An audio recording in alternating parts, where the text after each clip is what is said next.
I was on the balcony watering the geraniums, my late husband's favorite, when my phone rang. The name Kevin flashed on the screen, and my heart involuntarily skipped a beat. My son hadn't called me in 2 weeks.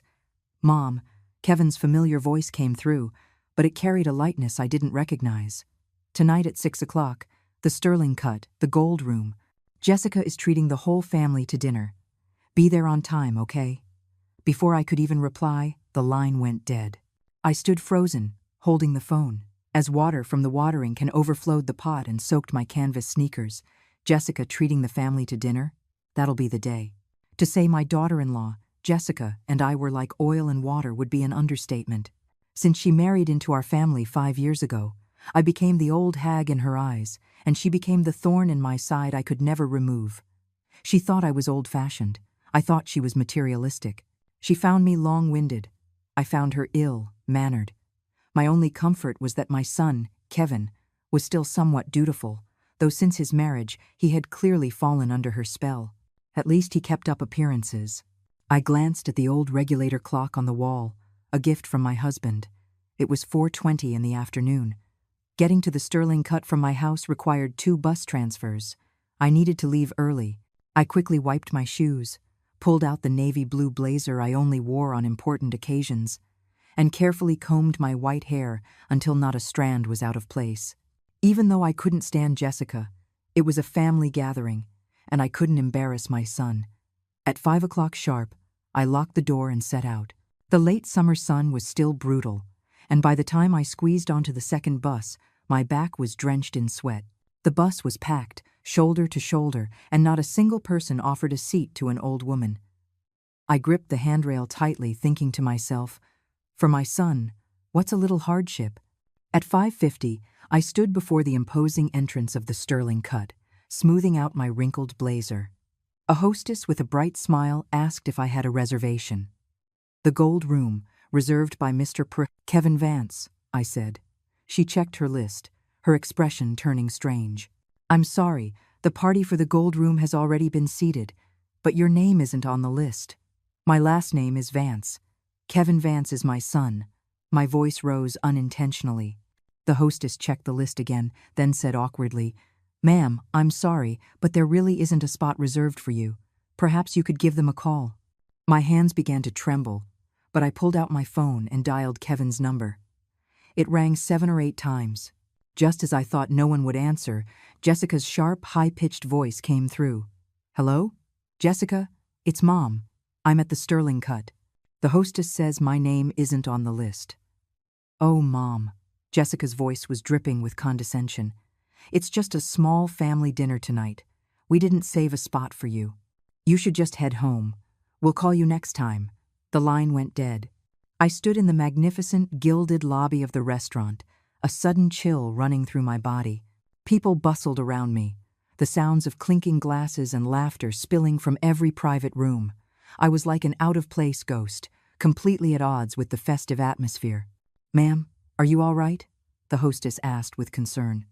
I shook my head and turned to push open the heavy glass door. The sky outside had darkened. The city lights were beginning to glow, and the streets were a river of traffic. I stood monotony on the sidewalk, not knowing where to go. Home? Back to that empty house, to eat leftovers in front of my husband's portrait? Just then, my phone rang again. I mechanically pressed the answer button. "Mom, where are you?"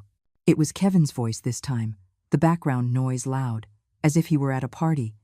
"I'm outside the Sterling Cut," I replied, my voice dry. "Great. Mom, can you come up to the Gold Room right away?" "It's an emergency." My heart raced. Had they changed their minds? I hurried back inside. The hostess saw me return, her face filled with confusion. "My son asked me to come up," I said, a pleading tone in my voice that I hated. "The Gold Room is at the end of the hall on the 2nd floor." I stood before the ornate wooden door, took a deep breath, and knocked lightly. No response. I knocked again, a little harder this time.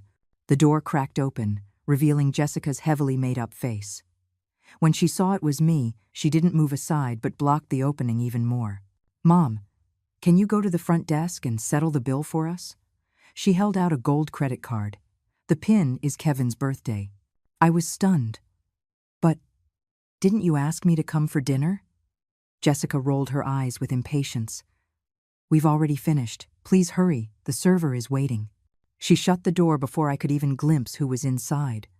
I held the credit card as if it were a burning piece of coal. Downstairs at the cashier's desk, the clerk took the card, swiped it, and then frowned. Ma'am, this card has insufficient funds. The bill is $7,538. How much? I thought I had misheard. $7,538, the cashier repeated, pointing to the itemized receipt. You see, 2 bottles of Napa Cabernet were $1,200 alone, plus the Alaskan king crab, the Maine lobster. My hand trembled so much, I could barely hold the card.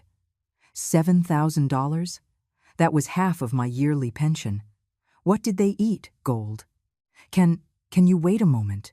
I need to make a phone call, I said, my voice quivering. The cashier nodded. I dialed Kevin's number again. This time, it rang for a long while before he answered. Mom, is the bill paid? Kevin's voice was thick with alcohol. Kevin, there isn't enough money on the card. The bill is over $7,000. What? He seemed to pull the phone away from his ear. I heard him say to someone nearby, My mom says there's not enough money. A burst of laughter followed, and then his voice became clear again. Mom, don't you have your pension? Just use your money to cover it for now. I'll pay you back later. The blood rushed to my head. You deliberately didn't invite me to dinner, just so I would come and pay the bill. Mom, don't say that. Kevin actually laughed. What's the point of you saving up your pension, if not for times like these? What's the big deal about us, your family, having a nice meal? In the background, I clearly heard Jessica's shrill voice say, What's that old hag dawdling for? The call was abruptly disconnected. I stood at the counter, feeling the blood freeze in my veins. The cashier looked at me with pity. Ma'am, maybe you can think of another way. I took a deep breath and pulled my own debit card from my wallet. Use mine. By the time I walked out of the Sterling Cut, the night was deep. $7,538, my personal savings from the last 2 years, gone just like that. The cold wind blew against my flushed face, and suddenly, I was wide awake. This wasn't the first time. Last month, Kevin said his business was having cash flow problems and borrowed $4,000 from me. 6 months ago, Jessica said she wanted to buy a new car and borrowed $7,000. Looking further back, they would come up with some excuse to take money from me almost every few months. And I, a 68-year-old retired teacher, what did I have besides that meager pension? I felt the 2 cards in my pocket, Kevin's and my own. A bold idea suddenly surfaced. Since the night was already ruined, what more could I lose? I turned and walked toward the nearest ATM. I inserted Kevin's credit card and entered his birthday, 090593. I selected check balance. The number on the screen made my eyes widen. Balance, $125,367.42. $125,000? Kevin had over $100,000 in his account, but made me use my pension to pay a $7,000 dinner bill. My hand trembled even more fiercely. I pressed the button to view the transaction history. For the last 3 months, there were large expenditures almost every week. Chanel Boutique, $3,800. Tiffany & Co., $5,200. Premium Birthing Center, $10,000 deposit. A birthing center? Was Jessica pregnant again? That was impossible. She just had their 2nd child last year, and I had paid for all the hospital expenses then. I scrolled further back, my heart growing colder with each entry. In the past year, the spending on this card exceeded $80,000, while nearly all the deposits were transfers from the Eleanor Vance pension fund my money. My legs went weak, and I nearly collapsed in front of the ATM. All these years, most of my pension had gone into their pockets, while I lived frugally, not even daring to buy myself a new dress. The final entry shattered my heart. Today, at 4:50 in the afternoon, just after Kevin called me, a transfer of $50,000 was made. The recipient was Lakeview Realty Development, LLC. They weren't broke. They just didn't want to spend their own money. I took the card and stood on the deserted street corner, and I suddenly started to laugh. The laughter grew louder, eventually turning into sobs. Passersby gave me strange looks, probably thinking I was a crazy old woman. But I wasn't crazy. I was clearer than I had ever been. I wiped away my tears and made a decision. Starting tomorrow, I would uncover the whole truth, and then I would make those two ungrateful snakes pay. As I turned, I saw Kevin's family walking out of the Sterling Cut, laughing and talking. Jessica was carrying a brand new Hermes bag. Kevin was holding our little grandson, and our granddaughter was skipping happily behind them. What a happy family. If only it weren't for me, the old hag. I hid in the shadows, watching them get into the BMW bought with my money and speed away. Then, I slowly walked toward the bus stop. The last bus had already left. I had to walk home. 3 hours later, when I exhaustedly pushed open my front door, the sky was already beginning to lighten. I collapsed onto the sofa, looked at my late husband's smiling portrait on the wall, and finally broke down. "Robert, did you see that?" I whispered. "After you left, look what our son has become." In the photo, Robert looked at me quietly, his eyes gentle and sad. In a daze, I thought I heard him say, "Eleanor, stand up, live for yourself." I dried my tears and pulled an old notebook from the bottom of the bookshelf. On the first page, I wrote down the date and everything that had happened. Then, I listed all the money Kevin and Jessica had borrowed from me and all their lavish purchases that I could remember. As the sun rose, so did my plan for revenge. Step 1. Go to the bank and find out exactly where my pension has been going. Step 2. Find a lawyer. Step 3. My phone rang suddenly. It was Kevin. "Mom, thanks for last night." His voice was light and cheerful as if nothing had happened. "By the way, it's little Michael's birthday next weekend. You should prepare a generous check. Jessica said she's inviting a lot of friends." I gripped the phone, my voice unnaturally calm. "Of course. I will definitely prepare a great gift." Hanging up, I looked at myself in the mirror. My white hair was a mess, my eyes were swollen and red, but my gaze was firmer than it had been in the last 5 years. "The game is on, son." The morning sun streamed through the cracks in the curtains. I rubbed my sore eyes, realizing I had fallen asleep on the sofa. My phone showed 3 missed calls, all from Kevin. I didn't call back. Instead, I got up and took a cold shower to clear my muddled head. The face in the mirror was sallow, the wrinkles under my eyes deeper, but my gaze was clearer than ever.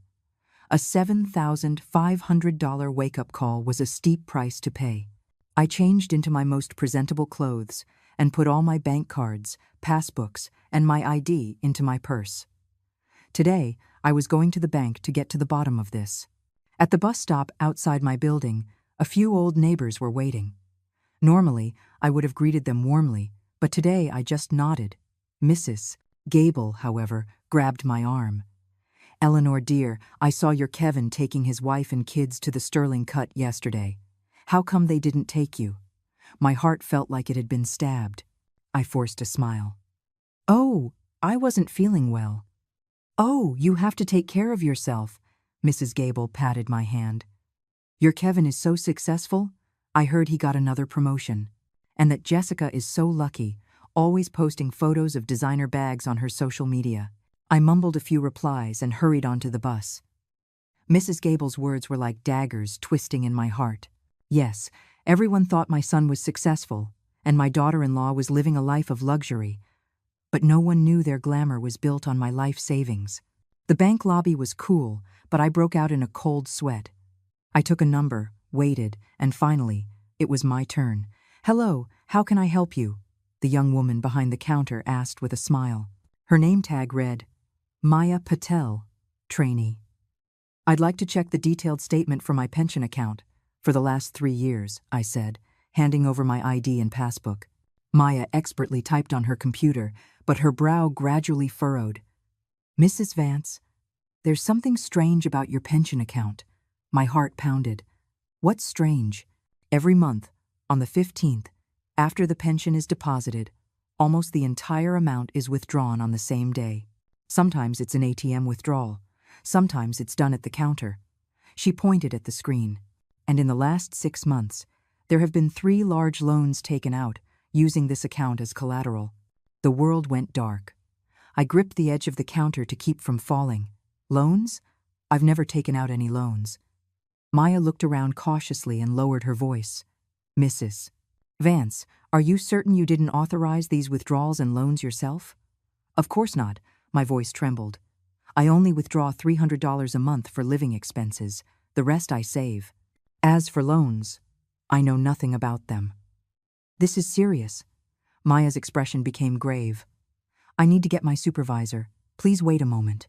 A few minutes later, a middle-aged man came over and introduced himself as the branch manager. He led me into a small office and asked for the details. Mrs. Vance, according to our system records, all these withdrawal and loan applications have your signature. The manager produced a stack of photocopies. Please take a look. Is this your handwriting? I only needed one glance to recognize the clumsy imitation. It was clearly Kevin's handwriting. He'd had messy handwriting since he was a child. I used to joke that it looked like chicken scratch.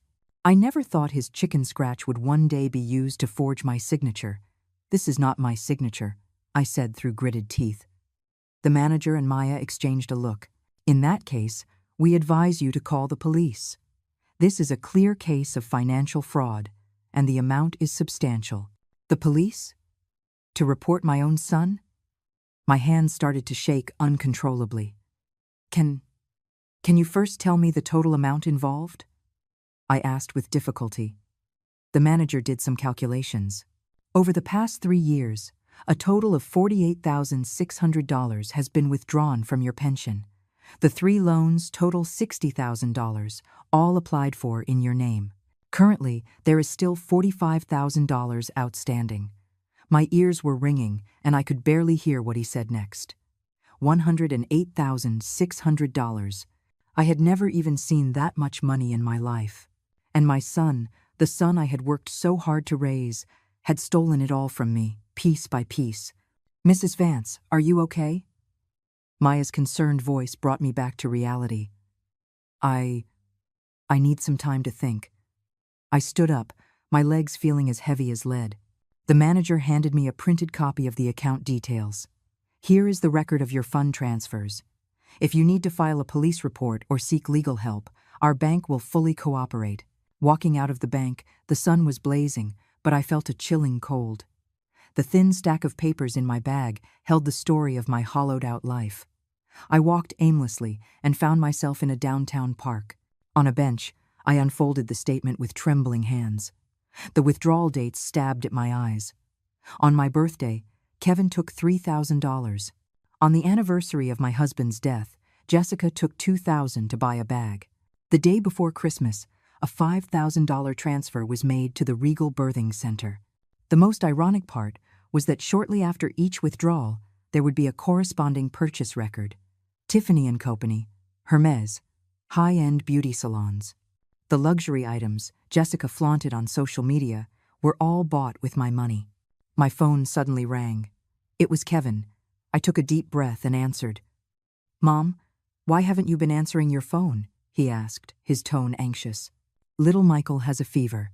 The hospital wants a $500 deposit. Jessica and I are a little short on cash, can you?"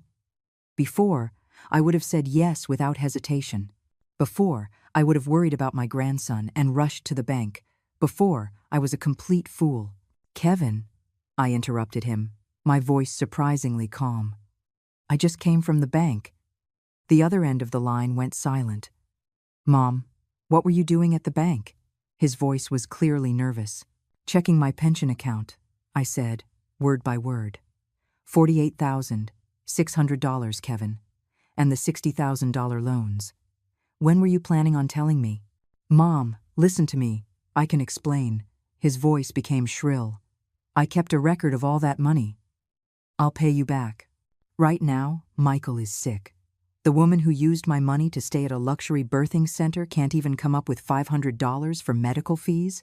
I sneered. "Kevin, it's time for you and your wife to drop the act."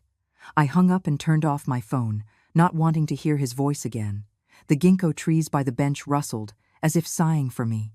Back home, I pulled out all my financial documents and checked them one by one. The more I looked, the colder my heart became. Kevin had not only used my pension, but he had also secretly linked his expenses to my health insurance and opened multiple credit cards in my name. He was like a termite, slowly eating away at everything I had. In the evening, the doorbell rang. Through the peephole, I saw Kevin standing outside, his face dark. "Mom, open the door." "I know you're in there," he yelled, pounding on the door. I didn't make a sound, quietly retreating to the living room. A few minutes later, my phone lit up with a text from Jessica. "Old hag, how dare you hang up on my husband? You want us to ship you off to a nursing home? A nursing home? Threatening me?" I gave a cold laugh and suddenly had an idea. If they wanted to play games, I would play along. I turned my phone back on and replied, "Mom is old and useless now. Don't be angry. I'll go get the money for Michael's medical bills tomorrow." Almost instantly, Kevin called, "Mom, don't listen to Jessica. She just has a short temper. Michael's fever has gone down, so don't you worry.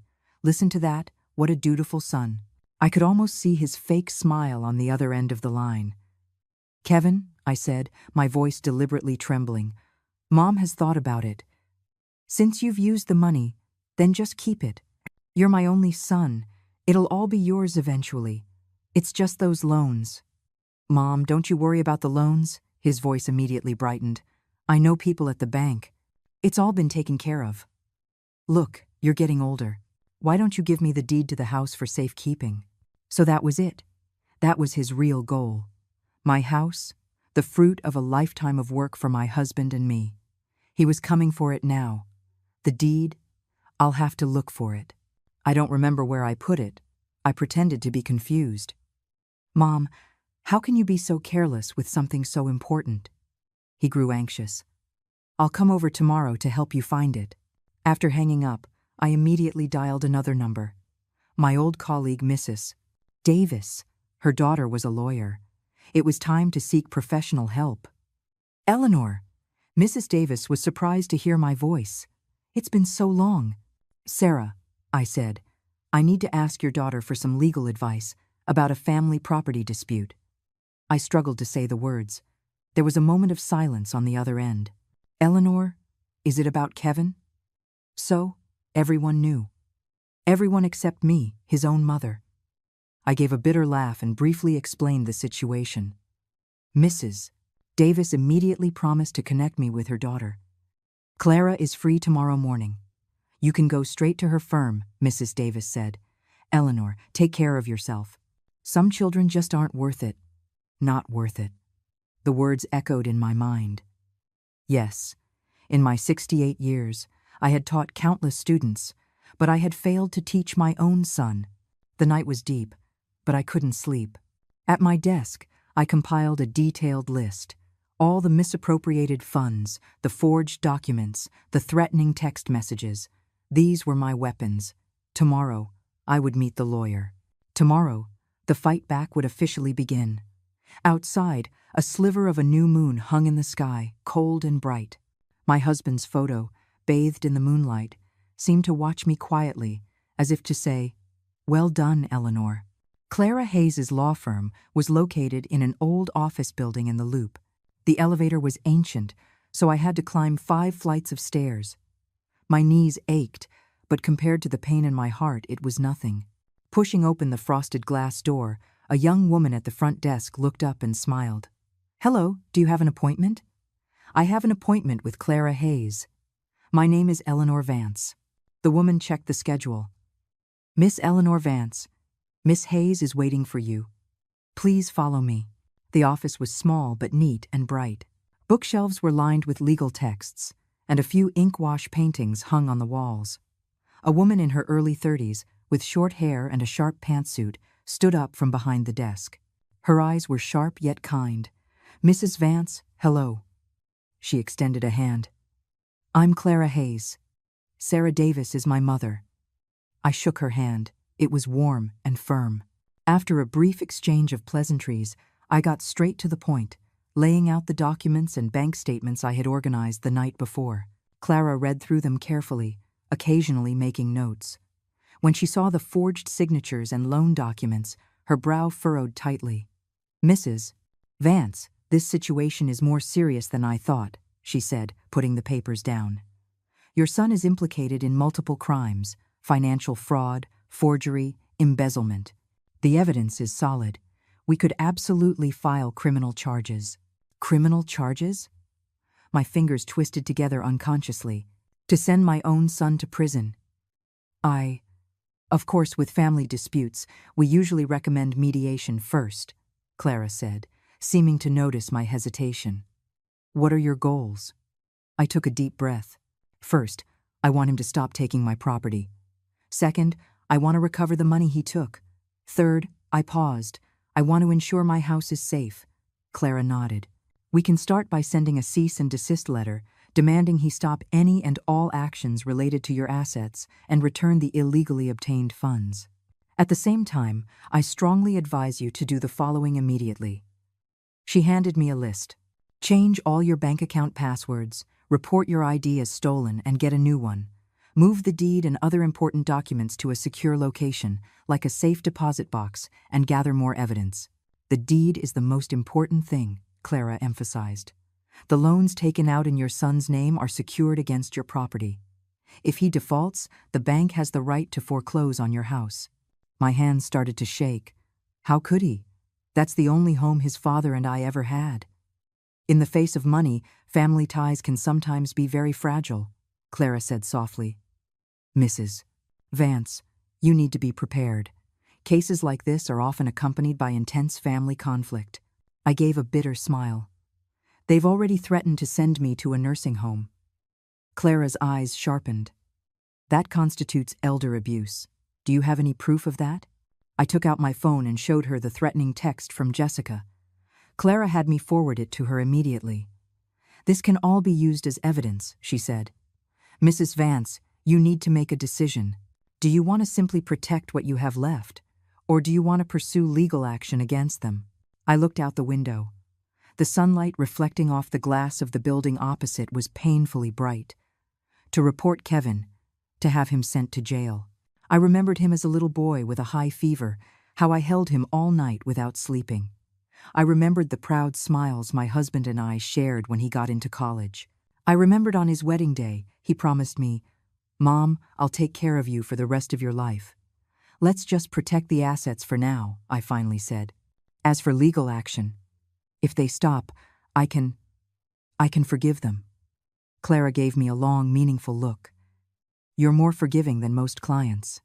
"All right. I'll draft the letter today. As soon as you get home, follow the list. Contact me immediately if anything happens." Leaving the law firm, I went straight to the police precinct to report my ID stolen. A young officer at the desk asked casually why I was reporting it. "My son used my ID to take out loans," I said calmly. The officer's hands froze on the keyboard. He looked up at me. "Ma'am, that's a serious crime. Do you want to file a report?" I shook my head. "Just the new ID for now." By the time I got the temporary ID, it was already 3 in the afternoon. I rushed to the bank and found Maya, the teller from yesterday. "Mrs. Vance." She was happy to see me. "I was just thinking about contacting you." I explained my purpose, and she immediately helped me change my account passwords and process the stolen ID paperwork. "By the way," she lowered her voice, "I checked the security footage. The person who made the withdrawals and applied for the loans was your son. Sometimes his wife was with him." My heart sank. Is there video?" Maya nodded. "The bank keeps 3 months of footage. I've already backed up the relevant clips. They can be used as evidence if needed." I gratefully squeezed her hand. "Thank you, Maya." "You're welcome," she smiled, then hesitated. "Mrs. Vance, did you know your son was recently inquiring about a home equity loan?" I felt like I had been struck by lightning. "What?" "He was at the bank the day before yesterday, asking about using an elderly parent's property as collateral for a loan. I happened to walk by and heard him." She looked at me with concern. "You need to be careful. The house, they really were going after it." I thanked Maya and immediately took a cab home. The moment I walked in, I smelled stale cigarette smoke. Kevin had been here. I frantically checked every room. The closets and drawers had all been rummaged through. Thankfully, I had hidden the deed long ago in a place only my husband and I knew about. A hidden compartment in the study, behind the old radiator, required removing 3 pieces of the baseboard to access. With trembling hands, I took out the metal box. I opened it and checked. The deed, our marriage certificate, my husband's will, and a few old savings bonds were all safe. I breathed a long sigh of relief, put the box back, and then called Clara to tell her Kevin had already made his move. "Mrs. Vance, this is urgent." Clara's voice was serious. "I recommend you leave your home immediately and stay with a friend or relative for a while. At the same time, we will go to the county recorder's office tomorrow to file a property lien dispute. This will prevent your son from selling or transferring the property without your consent." Leave? I looked around the house I had lived in for 30 years. Every corner held a memory. The photos of Kevin growing up on the wall, my husband's favorite books on the shelf, the spatula I'd used my whole life in the kitchen. How could I bear to leave? I'll think about it," I said vaguely. After hanging up, I sat on the sofa in a daze. The sky darkened, and the room grew dim, but I couldn't be bothered to turn on a light. My phone screen suddenly lit up. It was a text from Kevin. "Mom, I'm coming to pick you up tomorrow morning. We're going to look at a place. There's a really nice retirement community." My hand shook, and the phone fell to the floor. They were serious. They were really going to force me out to take the house. Picking up the phone, I replied, "Okay. Mom has been thinking about a change of scenery." Then, I immediately texted Clara. "I agree with your suggestion. I'll move out first thing in the morning." That night, I packed some necessities and valuables, leaving everything else untouched so as not to arouse suspicion. I carefully wrapped my husband's photograph and placed it in my bag. Just as I was about to turn off the lights, the doorbell rang again. This time, I didn't check the peephole. I just called out, "Who is it?" "Mrs. Vance?" "It's me, Maya." A familiar voice. I opened the door in surprise to see Maya standing there, holding a USB drive. "Mrs. Vance, I'm sorry to bother you so late. This is the backup of the bank's security footage. I thought you might need it." I quickly invited her in and poured her a glass of water. Maya explained that after work, the more she thought about it, the more worried she became that my son might do something more extreme, so she brought the evidence over. "It's too dangerous for you to be alone," she said with concern. "Do you have any relatives you can stay with?" I shook my head. "My old friends are all getting on in years. I don't want to be a burden." Maya hesitated for a moment. "Well, would you want to stay with me for now? I have a roommate, but you could stay in the living room." I was moved to tears. This girl, a virtual stranger, was more concerned for me than my own son. "Thank you, Maya. I've already contacted my lawyer. I'm moving to a safe place tomorrow." I patted her hand. "But I will never forget your kindness." After Maya left, I couldn't sleep a wink. At 4 in the morning, I got up and wrote a long letter to Kevin, telling him everything I knew and what I had decided to do. I wouldn't give him the letter now, but maybe one day. Dawn broke. I took one last look around the house full of memories and gently closed the door. In my bag were the deed and all my important documents. In my pocket were my new temporary ID and bank cards. First stop, the county recorder's office. Clara was already waiting for me. "Mrs. Vance, you look terrible. Are you all right?" she asked with concern. I shook my head. "Just didn't sleep well. Let's get started." Filing the property lien dispute was easier than I expected. It took less than an hour. From now on, any transaction regarding my property would be frozen. "Next, where do you plan to stay?" Clara asked. "I have a friend who runs a senior living community. The environment is nice, and the price is reasonable." I told her about Maya's offer. Clara's eyes lit up. "A bank employee? That's even better. She can help you monitor your account activity, but you have to be careful not to get her into trouble." Just then, my phone rang. It was Kevin. "Mom, where are you? I'm downstairs to take you to see the retirement community. Why is no one answering the door?" "Kevin," I said calmly, "something came up. Let's put the retirement community on hold for now. I think I'm quite comfortable where I am." "Mom, how could you do this?" His voice rose sharply. "Jessica and I went to a lot of trouble to set this up. You're making things very difficult for us." "Difficult?" I sneered. "Kevin, I met with a lawyer yesterday. I know everything. The property lien has been filed, so you can forget about it." There was a dead silence on the other end, followed by a roar of fury. "You old hag! You just wait." The line went dead. Clara looked at me with concern. How did he react? "Furious," I said with a bitter smile. "But it doesn't matter. The gloves are off now."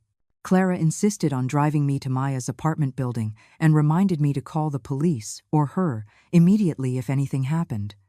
I thanked her and rang the doorbell at the address Maya had given me. Maya and her roommate, a girl named Chloe, shared a 2-bedroom apartment. It was modest but clean and tidy.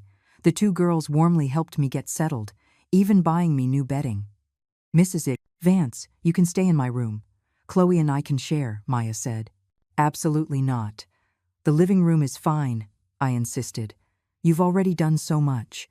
After settling in, I charged my phone and found more than a dozen missed calls and countless texts from Kevin and Jessica. They ranged from pleading and apologies to threats and insults. I didn't reply to a single one. That evening, when Maya came home from work, she brought shocking news. "Mrs. Vance, your son went to the bank today and tried to report the deed to your house as lost, using your old ID. Thankfully, the system had already been updated with your report, and the teller recognized that he wasn't you." I was shaking with anger. What is he trying to do?" "The bank has already called the police," Maya said. But he ran off before they could get there. Just then, my phone rang again. It was an unknown number. I hesitated for a moment before answering. "Mom, you've got some nerve." Kevin's voice was choked with tears. "The police came to my door." "I'm your son. How could you do this to me?" "Kevin," I fought back my own tears. "You did this to yourself. I was wrong, okay? I was wrong." He suddenly softened. "Mom, I was just confused for a moment. Please forgive me, okay? I promise I'll be a good son from now on. If this were the past, I might have softened. But now, I just felt disgusted. Kevin, my lawyer has prepared all the documents. If you and Jessica stop harassing me and return the money you took, I won't press charges. Otherwise what? You'll send your own son to jail?" His voice turned vicious again. "You old hag, you just wait." He hung up. Maya looked at me with concern. "Mrs. Vance, are you okay?" I shook my head, the tears finally breaking free. What did I do wrong to raise a son like this?" Maya gently hugged me. "It's not your fault, Mrs. Vance. Some people just don't know how to appreciate what they have." That night, lying on a strange sofa, listening to the city's noise outside my window, my heart felt like it was being torn apart. But I knew that from this day forward, I was no longer the helpless old woman they could push around. I am Eleanor Vance, a woman who is finally starting to live for herself. 3 days after I moved in with Maya, things took a sharp, terrifying turn. It was a muggy afternoon. I was helping the girls clean the apartment when the doorbell rang. Chloe went to open it and then cried out in alarm, "Mrs. Vance, the police are here for you." My heart sank. I walked to the door and saw 2 uniformed officers and a woman from the county's Adult Protective Services. "Miss Eleanor Vance?" the older officer asked. "We've received a report from your son stating that you have dementia and have gone missing several times recently. Under the Elder Protection Act, we need to take you for a psychiatric evaluation." I felt like I'd been struck by lightning. "What?" "I'm perfectly fine. This is a complete fabrication by my son." "Ma'am," the social worker said in a gentle but firm tone, "many patients with dementia say the same thing. It's just a routine check. If you're fine, you'll be back home in no time." Maya came out from the kitchen. "What's going on?" "Mrs. Vance is perfectly normal." "And you are?" the officer asked. "I'm a bank teller. I can attest that Mrs. Vance is in perfect mental health," Maya said urgently. "Her son is the liar."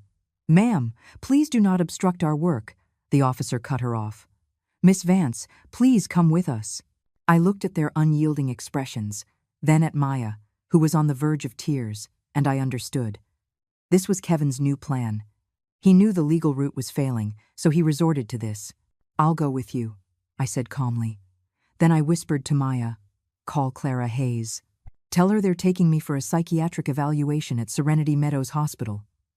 Please hurry, ma'am, the officer interjected. Serenity Meadows was the only hospital in the city with a certified psychiatric evaluation ward.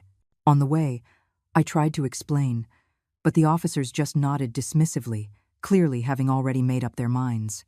The psychiatric ward was in a secluded wing, the hallway thick with the smell of antiseptic. I was led into an examination room where a middle-aged doctor with glasses, Saturday Eleanor Vance, 76 years old, he said, flipping through a form. 68, I corrected him. My son deliberately overstated my age. The doctor looked up at me, then continued writing. Believes she is younger than her actual age, a common symptom of dementia. What? I couldn't believe my ears. Such a snap judgment. The examination that followed was a farce. The doctor asked me a few simple questions. What is today's date? Who is the current mayor? Subtract 7 from 100, 5 consecutive times. I answered every question correctly, but his expression grew more and more solemn. Ma'am, your son says you frequently forget to turn off the stove and get lost when you go out. Is that true? Never. He's lying, I said, agitated. Denial of symptoms is also a sign of dementia, the doctor said to the officer. He then wrote on the diagnosis form, suspected Alzheimer's disease. Recommend inpatient observation. I felt like I had been plunged into an icy abyss. Just like that, with no scans, no detailed consultation, based solely on my son's lies, he had diagnosed me. Doctor, I am perfectly normal. I have a lawyer who can prove my son is framing me. I grabbed his sleeve. Agitated, showing aggressive tendencies, the doctor jotted down another note, then said to a nurse, give her a sedative and send her to the inpatient unit. The last thing I remembered before the needle pierced my arm was thinking, Kevin, you are truly ruthless. When I woke up, I was in a narrow bed, my wrists tied to the bed rails with soft restraints. There were 4 beds in the room. The other 3 elderly residents were either asleep or staring blankly into space. The air was thick with the smell of urine and medicine. New one, the old woman in the next bed suddenly spoke, her voice hoarse. Don't struggle. The more you struggle, the tighter they tie you. I turned to look at her. She was rail thin, but her eyes were unnervingly bright. I'm not sick, I said, my tongue still numb from the drugs. Who here is? She sneered. My daughter sent me here, all because I wouldn't let her sell my house. My heart lurched. You were framed by your family too? Plenty of us, the old woman whispered. At least half the people on this floor are sane. It's good business for the facility. The family pays. The doctor writes a diagnosis. It was then I realized what a horrifying black market I had fallen into. Children who wanted to get rid of their parents, a facility that wanted to make money, and doctors who took bribes to write fake diagnoses. And we, the elderly, were stripped of our freedom and dignity. My name is Beatrice Gallo, the old woman said. What's yours? Eleanor Vance. I tried to move my wrists. How long do they keep you tied up? They'll untie you before dinner so you can use the bathroom and eat. Then they tie you up again before bed, Beatrice said. They don't tie you during the day, but the doors are locked. There's no escape. Just then, the door opened, and a portly orderly pushed in a medicine cart. Bed 305. The new one. Time for your meds. He handed me 2 white pills and a cup of water. Remembering what Beatrice had said, I pretended to put the pills in my mouth but tucked them under my tongue. The orderly roughly checked my mouth, found nothing, and moved on. Once he was gone, I spat the pills out and hid them under my pillow. Beatrice gave me an approving nod. You learn fast. In the afternoon, I was taken to a large, empty activity room. A dozen or so residents sat in a circle, some staring blankly, others mumbling to themselves. Orderlies stood guard at the door, occasionally yelling at anyone who didn't comply. I noticed a white-haired old man in the corner, secretly writing something on a piece of paper. When he saw me looking, he quickly hid it. That's Arthur Finch, Beatrice whispered. Used to be a high school teacher. His son sent him here. He writes letters of complaint every day, but they never get mailed. After the activity was dinner, watery oatmeal and pickles. I barely managed a few bites.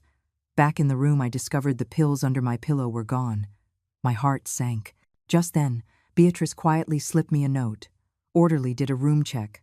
I hid them for you in the toilet tank. I gratefully squeezed her hand. This woman, whom I had known for less than a day, had become my only ally. That evening, as promised, an orderly untied me to use the washroom. In the bathroom, I checked the toilet tank and found the pills, wrapped in a small plastic bag. Next to them was another small note. Don't take their medicine. It'll make you really go crazy.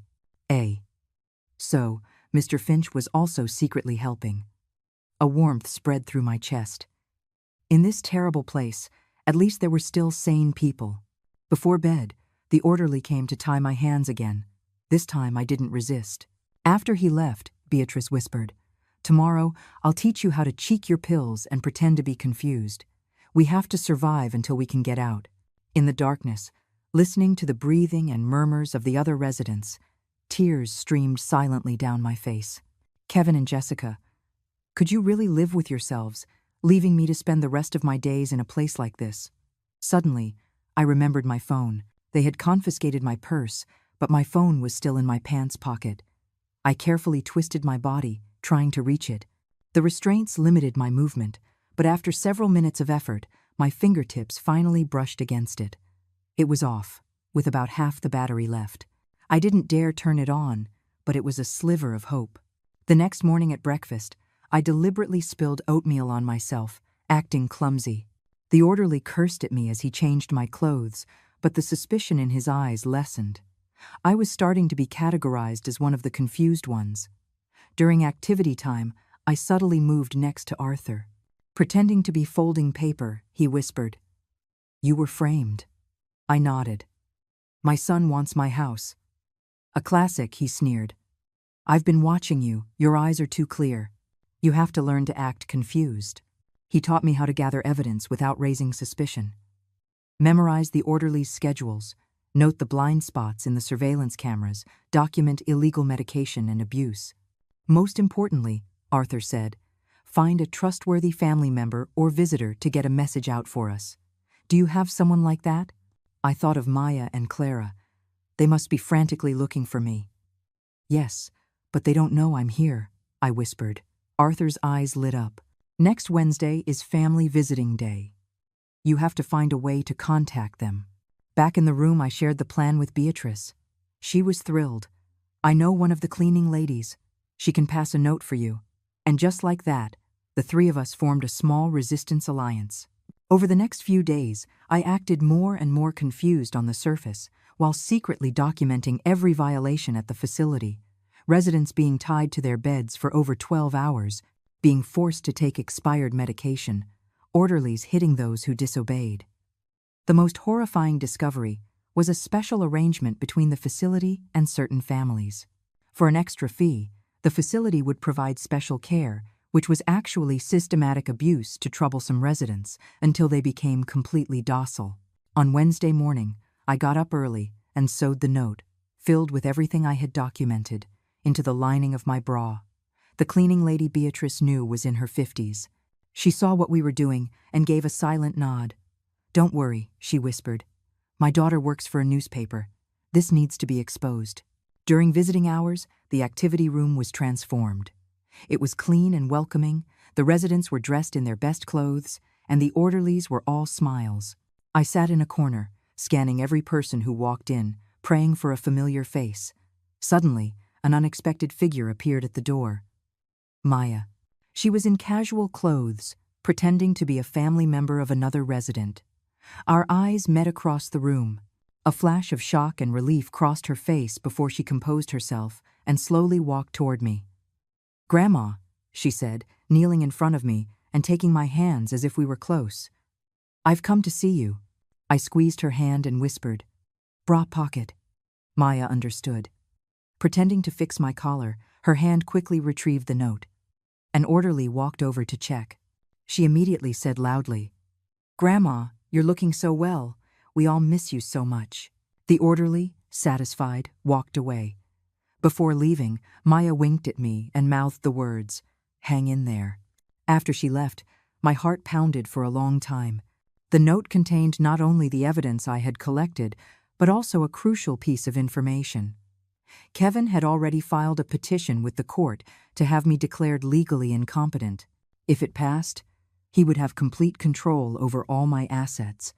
I had to stop him. But what could I do from inside this prison? That evening, Arthur secretly told me some astounding news. I heard that officials from the Department of Health are coming for an inspection next week. This might be our only chance. The flame of hope was reignited. Beatrice and I began to prepare more detailed complaint materials. Arthur even drew a floor plan of the facility, marking all the cameras and guard stations. If we can just talk to the officials face to face. Arthur's eyes gleamed. We could expose everything. Beatrice was just as excited. However, the day before the inspection, disaster struck. After dinner, an orderly suddenly increased my medication. Bed 305. New prescription from the doctor. To help you sleep. I instinctively resisted. I don't need it. It's not up to you. The orderly brutally pinched my nose and forced the pills down my throat. That night, I slept like the dead, missing the inspection entirely. When I woke up, I was met by Beatrice's swollen eyes and Arthur's grim face. The inspection was a sham, Beatrice said, crying. Someone tipped them off. The facility was prepared. All the problem residents were locked in their rooms. Our last hope was gone. I lay on the narrow bed, staring at a crack in the ceiling, my heart a dead weight. Was I destined to live out my final years in this hell on earth? Could Kevin and Jessica really get away with everything? No. I gritted my teeth. As long as I had breath in my body, I would keep fighting. It took 3 days after being drugged for my head to clear completely. Beatrice told me that after the failed inspection, Arthur's medication was also increased. Now he spent his days in a daze. They know we were planning something, Beatrice whispered. We can't even get notes out anymore. The friendly cleaning lady was transferred and replaced by a brutish man who watches us like a hawk. Activity time was canceled, the food got worse, and the orderlies became even more hostile. The entire facility was on high alert. Beatrice and I were forced to halt our resistance, acting as numb and compliant as the other residents. But in secret, we continued to watch, to remember, to wait. I memorized the name and shift of every orderly, the pattern of medication distribution, and even the fact that the director left for 2 hours every Wednesday afternoon for business meetings. Don't lose hope, Beatrice whispered to me in the bathroom. An opportunity will come. And sometimes, opportunity arrives in the most unexpected way. It was a normal Thursday morning. We were in the activity room watching television, though most were just staring at the flickering screen. Suddenly, the director walked in with several people. One of them, an elderly woman in a wheelchair, was particularly striking. "This is our new resident, Dr. Reed," the director announced with a fawning smile. "A retired professor from the University of Chicago. Everyone, please make her feel welcome." I studied our new roommate. She was in her 70s, with silver hair impeccably styled. Though in a wheelchair, her eyes were as sharp as a hawk's. To my surprise, she was assigned to the empty bed in our room. Dr. Reed's arrival was like a stone dropped into stagnant water. From day one, she behaved differently from everyone else. She refused to take unidentified pills, insisted on choosing her own meals, and even demanded to see the facility's operating license and the credentials of the medical staff. "I am here for convalescence, not incarceration," she told an orderly, her voice quiet but filled with authority. "If you try to force medicate me again, I will sue you for elder abuse." The staff were clearly intimidated and treated her with cautious respect. The director himself often came by to check on her, calling her Dr. Reed. "Who is this old lady?" Beatrice asked curiously. I shook my head, but my intuition told me Dr. Reed was someone special. Perhaps she could be our new hope. The next morning at breakfast, I deliberately sat next to her. Pretending to help her with her utensils, I whispered, "Were you sent here by your family?" She gave me a sharp look. "I came here myself. My arthritis flared up, and I need care. My children are overseas." Then she lowered her voice. "And you? You don't look confused to me." We had made contact. After a few days of careful probing, I confirmed that Dr. Reed was indeed there voluntarily and was exceptionally sharp. More importantly, She had a smartphone her children had bought for her, with full internet access. "Dr. Reed," I said one afternoon, gathering my courage, "could I ask for your help?" It was just the three of us in the room, Beatrice, Dr. Reed, and me. An orderly had just done his rounds. I briefly told her my story and how we had failed to get our evidence out. Dr. Reed listened, then said after a moment of silence, "I knew there was something wrong with this place. Just the other day, I saw an orderly strike one of the dementia patients." "Can you help us get a message out?" Beatrice asked urgently. "My daughter has no idea what I'm going through in here." "Doctor." Reed took out her phone. "Tell me who to contact." I gave her Clara's and Maya's numbers. Beatrice gave her daughter's work information. Dr. Reed noted it down and promised to contact them that night. "But," she warned, "you two need to be careful. I heard a major corporation is set to acquire this facility next month. They're in the process of cleaning house." "What?" Beatrice and I looked at each other. "Cleaning house? What does that mean?" Dr. Reed shook her head. "I don't know the specifics, but several troublesome residents have recently been transferred or have passed away." A chill ran down my spine. Kevin and Jessica sending me here. Was it a coincidence? Or something more sinister? The next day, Dr. Reed told me she had reached Clara and Maya. "That young friend of yours from the bank was frantic. She said they've been searching for you for 2 weeks," Dr. Reed said. "She's going to pretend to be my niece and visit tomorrow to get the evidence." Beatrice and I were so emotional we nearly cried. That night, we stayed up late compiling everything we had. Records of illegal medication, videos of abuse secretly filmed on Dr. Reed's phone, and evidence of financial irregularities. The following day, Maya arrived as planned. Seeing how much weight I'd lost, her eyes immediately reddened, but she held back her tears. "Mrs. Vance," she gripped my hand, her voice choked. I secretly slipped the USB drive into her purse. "Be careful," I whispered. "There are cameras everywhere." Maya nodded, then said loudly, "Aunt Evelyn, you're looking great.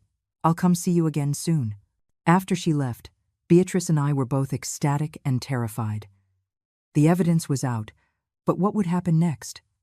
How would the facility react? Would we face retaliation? 3 days later, on a Saturday afternoon, the facility was thrown into chaos. The director ran around with a grim face, and the orderlies were called into an emergency meeting. Dr. Reed secretly informed us. Someone posted an anonymous tip online about the abuse here. Reporters and officials from the Department of Health are coming for a surprise inspection tomorrow. Beatrice and I wept with joy. It was Maya. She did it. That night, the facility put on an absurd show. The old, worn-out bedding was replaced with new sets. Expired drugs were hastily swapped out, and they even brought in a barber to give the residents haircuts. The director personally inspected every corner, threatening us to keep our mouths shut. "If anyone dares to speak out of turn tomorrow," one orderly snarled, "you'll get a double dose of meds tonight." But this time, they miscalculated. Dr. Reed had been feeding Maya real-time updates via her phone. Better yet, Arthur, despite being groggy from the medication, had managed to write a detailed letter of complaint upon hearing the news, which he hid in the sole of his shoe. The next day, the inspection team arrived. It wasn't just health officials, there were police officers and television reporters. Just as the facility's carefully staged performance began, Dr. Reed suddenly stood up from her wheelchair. "Sirs, I have a report to make." The room erupted. The director tried to stop her, but it was too late. Dr. Reed played the videos from her phone. Arthur handed over his letter, and Beatrice and I led the inspectors to see the real living conditions and the drug storage room. That evening, the facility was ordered to shut down pending an investigation. The director and several orderlies were taken into police custody. The rest of us were temporarily relocated to a proper senior living community nearby. And there, in the lobby of the new facility, I saw them, Clara and Maya, rushing towards me. "Mrs. Vance." Maya threw her arms around me, tears streaming down her face. "You've lost so much weight." Clara, however, was all business. "Mrs. Vance, the competency hearing your son filed for is in 2 days. We need to prepare our case immediately. It turned out that while I was imprisoned, Kevin had nearly completed the legal process to have full control of my assets. "Do we have a chance?" I asked, worried. Clara smiled confidently. "We do now. The evidence of abuse from the facility, plus the willingness of Dr. Reed and the other residents to testify for you, is more than enough to prove your son was framing you." The next 24 hours were a whirlwind. Clara took me for a proper psychiatric evaluation, which concluded I was fully competent to manage my own affairs. Maya organized all the evidence, including the dark secrets of the facility and the bank records of Kevin's forgeries. Dr. Reed even contacted a friend in the legal community to offer expert support. On the day of the hearing, I wore the professional suit Clara brought for me, my white hair neatly coiffed. I walked into the courthouse with my back straight. In the gallery sat Maya, Dr. Reed, Beatrice, and Arthur, my entire resistance alliance. At the defendant's table, Kevin and Jessica's faces were ashen. Seeing me walk in, looking composed and strong, their expressions shifted from shock to fear, and finally to despair. The judge reviewed the evidence from both sides, paying close attention to the stark contrast between the facility doctor's report and the one from the Certified Evaluation Center. When Dr. Reed took the stand as an expert witness, describing how facilities collude with families to imprison the elderly, a wave of shock went through the courtroom.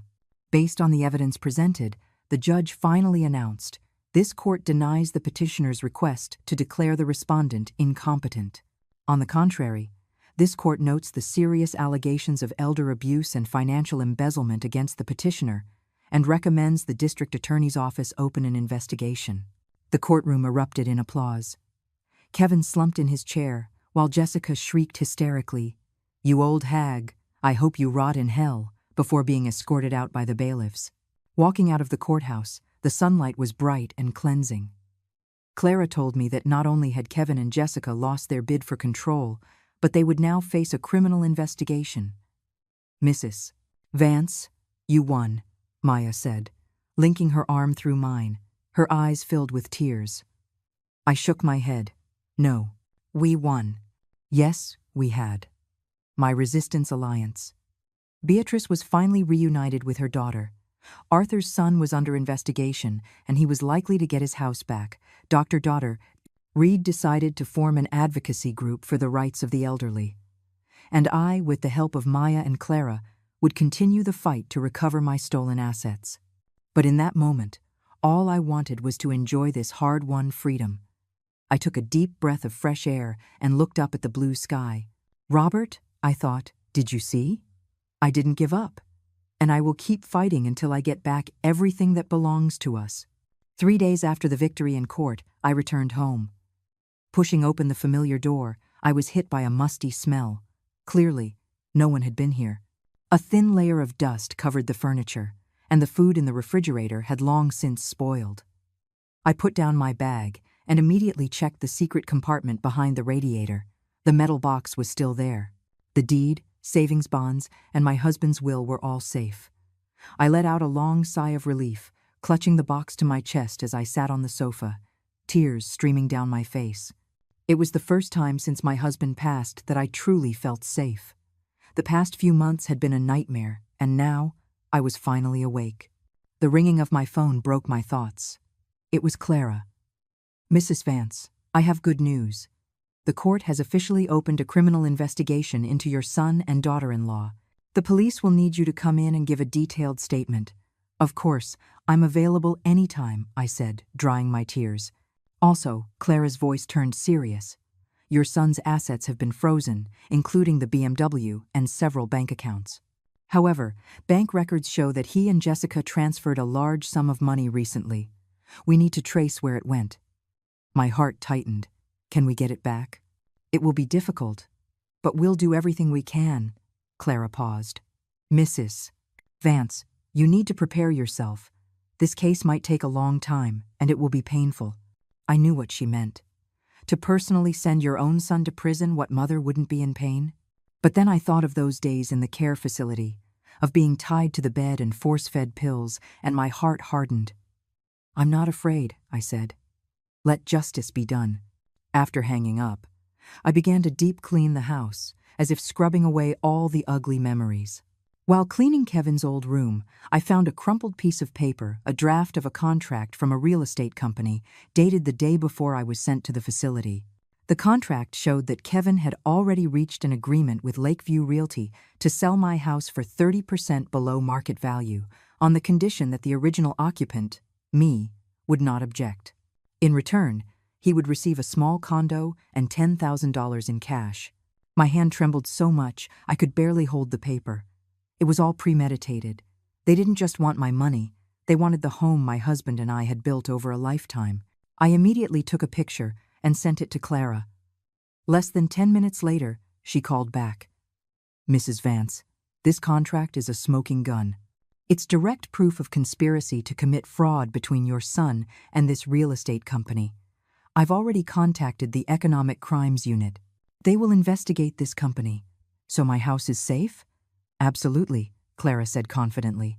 "No one would dare touch your property now." That afternoon, Maya came to visit, carrying bags of groceries, saying she wanted to help me get my strength back. Watching her bustle around the kitchen, my heart felt warm. This girl, who was no blood relation, was more thoughtful than my own son. "Maya, your parents must be so proud of you," I said during dinner. She smiled. "My parents are just regular working-class people, but they taught me to be a good person." She hesitated. "Mrs. Vance, do you hate your son?" I put down my fork and was silent for a long time. I did. But now, it's more sadness than hate. I'm sad that he became this person, and sad that I failed to teach him better. Maya took my hand. "It's not your fault. Everyone has to be responsible for their own choices." The next day, I went to the police station to give my statement. The detective, a middle-aged man named Officer Miller, was kind but thorough in his questioning.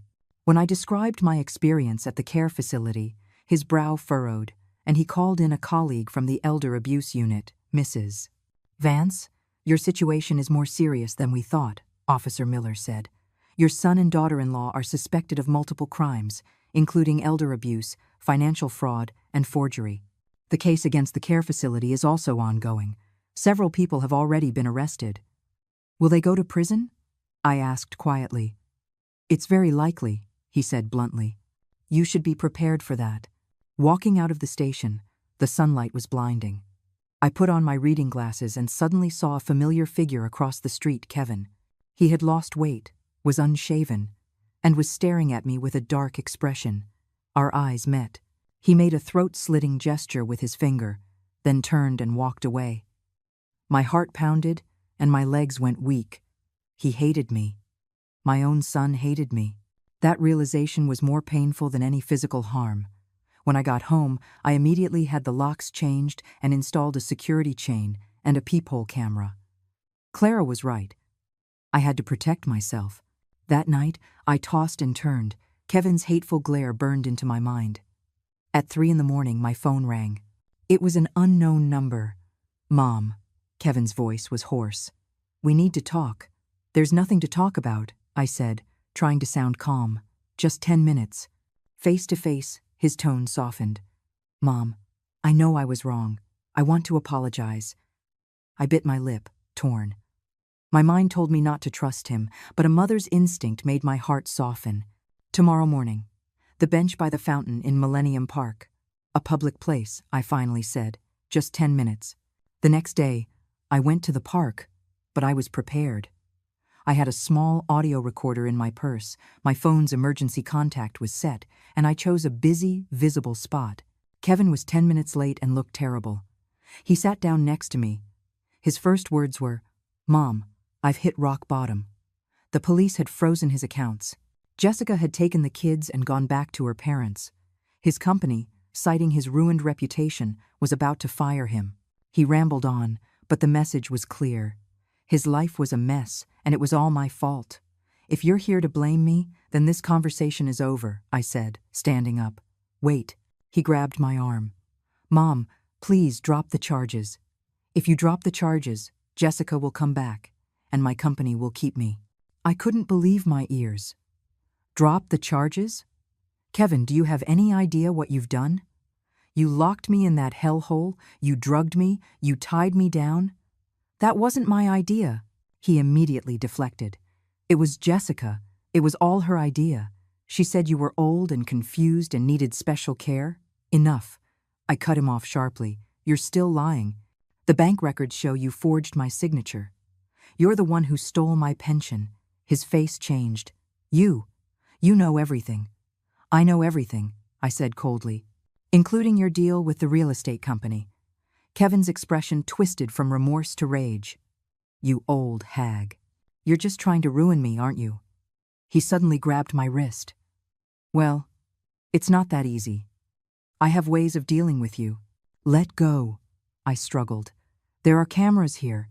The police will be here in a minute. He instantly released me, looking around frantically. I took the opportunity to step back and pulled the recorder from my purse. I recorded everything you just said, Kevin. You brought this on yourself. His face went pale. Mom, I was wrong. I was just upset. Goodbye, Kevin. I turned and walked away without looking back. When I got home, I immediately sent the recording to Clara. She was ecstatic. This is perfect. He admitted on tape that he knew about the abuse and he threatened you. It's the most direct evidence we could ask for. I felt no sense of victory, only a profound sadness. The little boy who used to cuddle in my arms had become a monster. 3 days later, the police officially arrested Kevin. On the same day, Jessica was brought in for questioning. According to Clara, Jessica initially blamed everything on Kevin, but when presented with the bank records and testimony from the care facility, she broke down and admitted her involvement. The funniest part is, Clara said on the phone, they're pointing fingers at each other, each claiming it was the other's idea. Jessica even said she sent you to the facility because you were too difficult to handle. I gave a bitter laugh. She always saw me as a nuisance. Mrs. Vance, now we move on to asset recovery. Clara's tone shifted. Your son's assets are frozen, but our records show they transferred a lot of money to Jessica's family. That part will be very hard to get back. Whatever you can recover is fine. I sighed.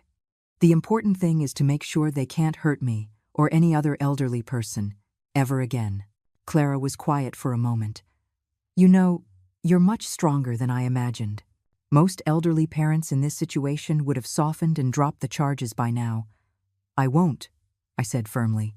Not just for myself, but for all the other seniors who are still suffering in places like that. A week later, the district attorney's office formally indicted Kevin and Jessica.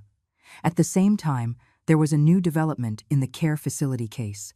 The director and several key staff members were arrested, and a dozen residents were reunited with their families, including Beatrice and Arthur. Beatrice's daughter came to thank me personally, crying as she said she had no idea what her mother had endured. Arthur was picked up by his nephew. Before he left, he slipped me a note with his new address and phone number. Stay in touch. Our fight isn't over. He was right. Our fight wasn't over. My case had only exposed the tip of the iceberg of the elder rights crisis. With that in mind, I called Dr. Reed. Dr. Reed, that advocacy group for the elderly you mentioned, I'd like to join. Dr. Reed was delighted. Excellent. We need someone with your real-world experience. We have a planning meeting this weekend. You must come. That weekend, for the first time, I attended a meeting as an elder rights advocate. There were retired judges, lawyers, social workers, and several other seniors with stories like mine. Dr. Reed, as the founder, introduced me and told everyone my story, which was met with a round of applause. At the meeting, we officially established the Silver Sentinel Alliance, with the mission of helping elderly victims of abuse and fraud. I was elected vice president, in charge of the victim support group. Eleanor, your experience will inspire so many others to stand up, Doctor. Reed said, squeezing my hand. I nodded, a long-forgotten sense of purpose filling my heart. Perhaps all the suffering I endured could become a source of strength for others. On the way home, I took a detour to the cemetery. Placing a bouquet of white lilies on my husband's grave, I whispered, Robert, I'm starting a new life. You'd be proud of me, right? The wind rustled the leaves, as if in reply. The night before the trial, I tossed and turned, only falling into a fitful sleep near dawn. My dreams were filled with images of Kevin as a child. The first time he said mama, his silhouette as he walked to school with his backpack, his beaming smile when he got his college acceptance letter. I woke up to a tear-soaked pillow just as the sky was beginning to lighten. I washed my face and changed into the dark blue suit Clara had picked out for me, dignified and strong. The woman in the mirror had white hair pulled back in a neat bun and wrinkles that mapped a long life, but her eyes were more determined than ever. Today, I would face the son I once cherished with my life, and I would oppose him in a court of law. Maya arrived early to accompany me. On the way, she held my hand, silently giving me strength. "Mrs. Vance, no matter the outcome, you are already the victor," she said, "because you dared to fight back against injustice." A crowd of reporters was already gathered at the courthouse entrance. Ever since the care facility scandal broke, my case had become a major news story, dubbed by some as the landmark case for elder rights in America. Security, check-in, waiting. Finally, we were led into courtroom number 3. The gallery was packed. I saw Dr. Reed, Beatrice's daughter, Arthur's nephew, and even a few of my old comrades from the facility. At the defendant's table sat Kevin and Jessica, each with a court-appointed lawyer. Kevin wore an ill-fitting suit, his hair a mess, his eyes darting around nervously. Jessica was heavily made up, but it couldn't hide the bitterness on her face. When she saw me, she shot me a hateful glare, while Kevin lowered his head, unable to meet my gaze. "All rise," the bailiff called out. The judge, a woman in her 50s with a stern face and sharp eyes, entered. After she declared the court in session, the prosecutor began his opening statement, listing Kevin and Jessica's crimes: abuse of a vulnerable adult, embezzlement, forgery of official documents. Each charge was like a knife in my heart. As a mother, hearing your own son accused of such things is an indescribable pain. But I had to be strong. When it was Clara's turn, she presented the facts with clear logic and overwhelming evidence.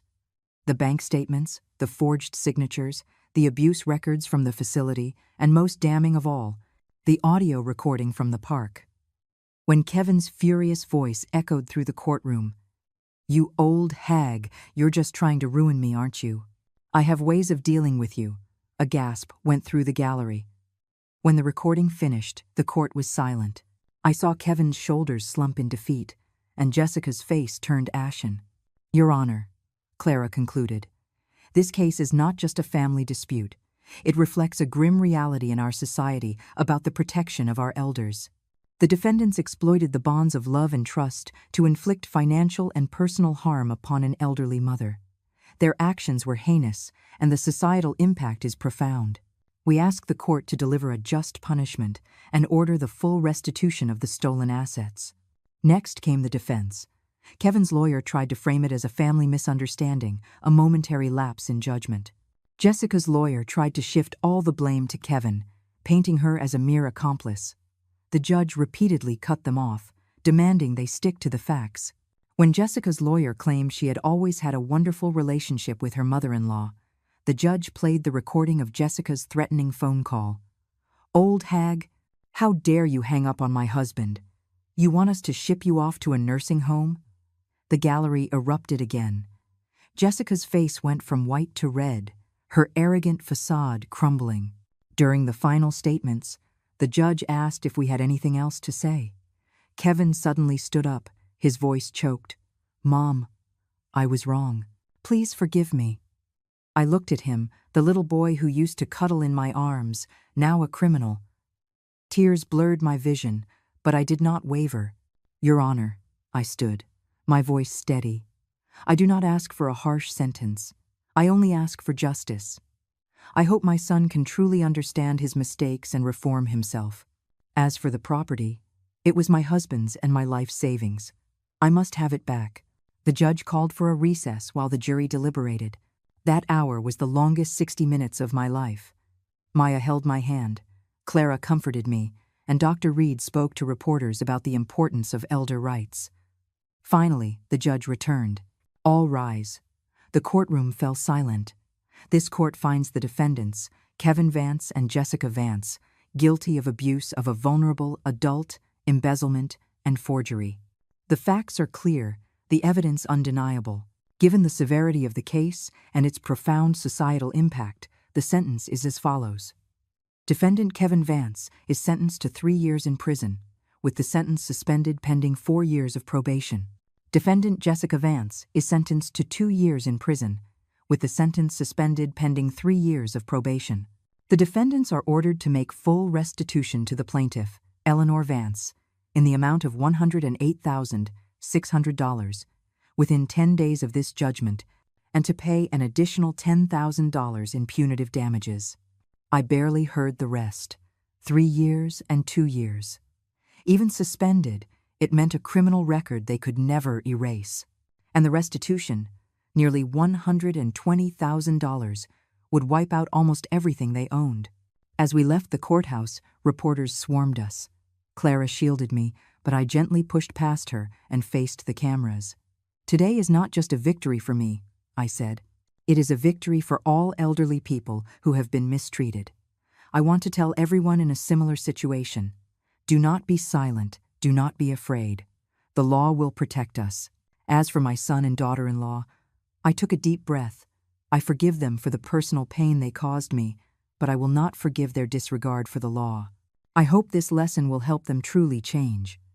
Later, a major newspaper ran my quote under a headline like, "A great mother's grace and strength," but only I knew how much it hurt to say the word forgive.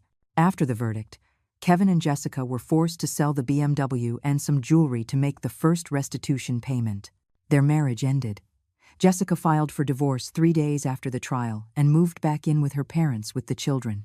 Kevin moved into a rented room on the outskirts of the city and, I heard, spent his days drinking. I didn't visit him. Some wounds need time. My life, however, found a new rhythm. The work at the Silver Sentinel Alliance grew busier. We received calls for help from all over the country. Dr. Reed and I, along with other volunteers, took shifts providing legal advice and emotional support. Maya practically became my adopted daughter, visiting every week to help with errands. With her help, I learned to use a smartphone and a computer, even starting a social media page to share knowledge about elder rights. One rainy afternoon, I was organizing case files at the Alliance when the doorbell rang. Through the peephole, I saw an unexpected figure, Kevin. He was so thin I barely recognized him, unshaven, clothes wrinkled, holding a plastic grocery bag.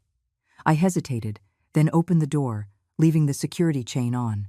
"Mom," his voice was hoarse. "Can I come in?" "What is it?" I asked, staying cautious. I've come to pay you back." He held up the bag. "This is the last 10,000. I've paid it all off." I unlatched the chain and let him in, but I left the door ajar. Kevin stood awkwardly in the living room, not daring to sit. I took the money, counted it in front of him, and put it away. "Is there anything else?" I asked. He suddenly dropped to his knees, sobbing. "Mom, I was wrong. I truly know I was wrong. Jessica left me, the company fired me, my friends avoid me. I have nothing left." I fought the urge to help him up. "Kevin, this is the path you chose." I know. He clutched at my clothes. "Mom, can you forgive me?"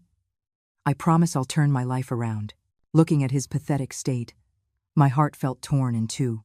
One half a mother's pity, the other a victim's anger. "Kevin," I finally said, "I can forgive you, but I won't forget.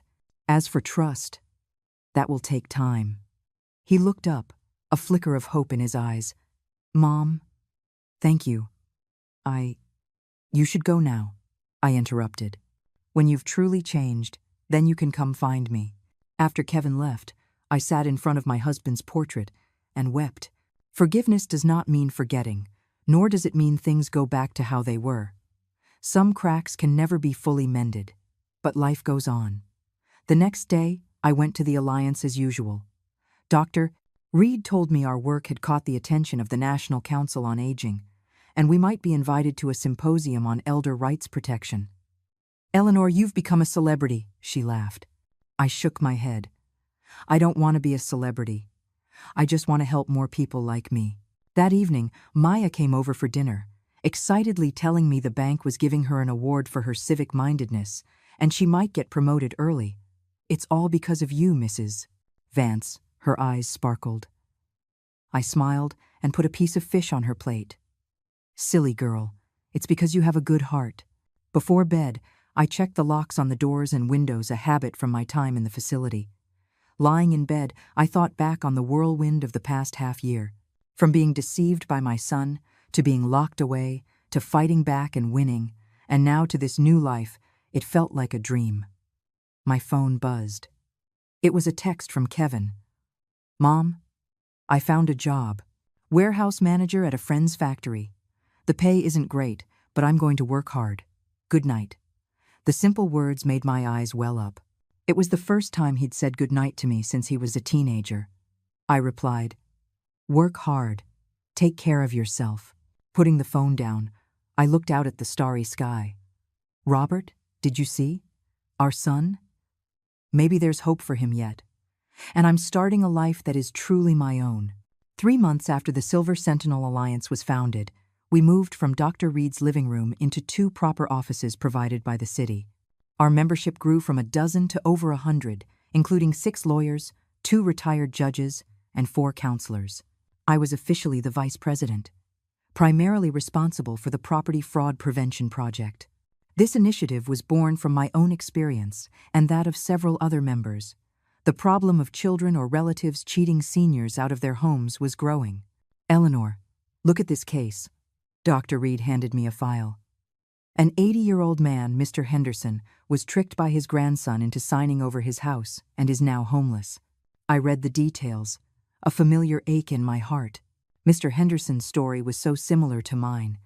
His only grandson moved him in, promising to take care of him, then secretly had him sign transfer on death deeds. By the time the old man found out, the grandson had already taken out a massive reverse mortgage against the property. Can we get his house back? I asked our legal counsel. He shook his head. The paperwork is all legal. It's very difficult to overturn. What we can do now is help him sue the grandson for elder support. Cases like this kept pouring in. It felt like every week another senior came to us for help. Some had their deeds stolen by their children, others were conned into signing predatory contracts, and some were even kicked out of their homes by their own siblings. We have to prevent this at the source, I said at a meeting. We should partner with community centers to give legal literacy workshops for seniors, teach them how to protect their property. Dr. Reed immediately agreed. Brilliant idea. Eleanor, with your personal experience, you're the perfect person to lead it. And so, the Home Guard project was launched. A few volunteers and I began visiting community centers across the city, giving small workshops, teaching seniors about common real estate scams and basic preventative measures. Keep your deed in a safe deposit box, not at home. Don't give it to your children lightly. Before you sign anything, always consult a lawyer or a notary. And don't believe any investment that promises high returns in exchange for your home. I repeated these points over and over. Seeing the elderly attendees taking careful notes was both gratifying and heartbreaking. After the workshops, many would approach me privately to share their stories. Their situations were all different, but the core was the same: betrayal by those they trusted most. My son said the deed was safer with him. The next thing I knew, he'd used it as collateral for a business loan. My daughter tricked me into signing what she called a care agreement. I later found out it was a quitclaim deed. My own brother sold my house while I was in the hospital. Listening to these tragic tales only strengthened my resolve. If someone had warned me back then, maybe I wouldn't have almost lost my own home. Maya often came by to help me organize case files. At her suggestion, we started building a database of elder property fraud cases, documenting the specifics of each scam and its resolution to serve as a reference for future advocacy. Mrs. Vance, look at this. One day, Maya pointed excitedly at her computer screen. Lakeview Realty, the company that conspired with your son, they've been reported again. I leaned in to look. It was a complaint on the Better Business Bureau website. Lakeview Realty was accused of deceiving multiple seniors by promising a high price for their homes, only to trick them into signing lowball sales contracts, then flipping the properties for a huge profit. Isn't that exactly what they tried to do to me? I said, shocked. Maya nodded. I did some digging. This company exclusively targets seniors' homes. They have a whole script: convince the owner the house isn't worth much, promise them a spot in a retirement community, then get them to sign. We have to expose them, I said, slamming my hand on the table. Through Dr. Reed's connections, we got in touch with a reporter from the Chicago Tribune. After a 2-week undercover investigation, a bombshell article was published. Predatory real estate firm targets seniors, using family as a weapon. It detailed Lakeview Realty's methods, specifically mentioning my case. According to sources, the article read, "The company even colluded with unscrupulous children to first place their elderly parents in care facilities before acquiring their properties at a fraction of their value." The article caused a public uproar. The Department of Financial and Professional Regulation immediately launched an investigation into Lakeview Realty. Multiple victims came forward. The company's owner was brought in for questioning, and their accounts were frozen. We won. Maya burst into the office waving the newspaper, her face beaming. I wasn't so optimistic. This is just one battle. A company like this can just change its name and start over. What we need is stronger legislation to protect seniors in the first place. Dr. Reed agreed with me. Eleanor is right. Our next step should be to push for local ordinances that add special protections for real estate transactions involving seniors.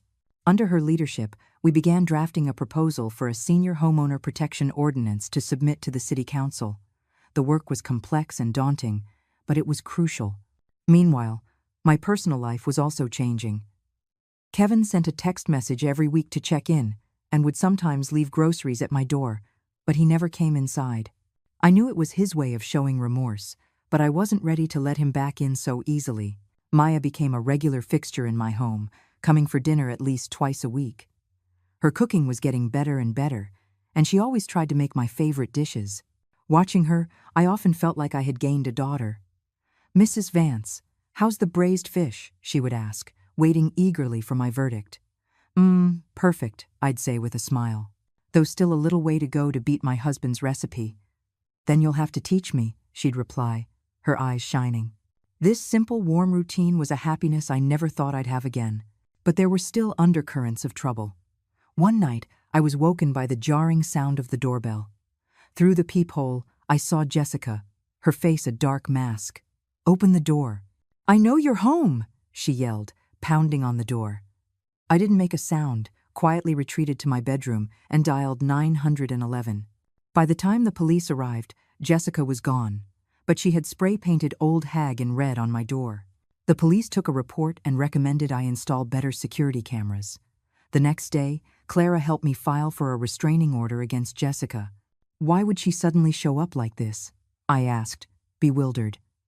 Clara sighed. The Lakeview Realty case implicated her. The investigation found that Jessica was a part-time consultant for the company. Her job was to identify elderly homeowners with valuable property, including you. I drew a sharp breath. So, from the very beginning, I was their target. "Will she go to jail?" I asked. "Very likely," Clara said. "She's involved in multiple counts of real estate fraud, and the total amount is enormous."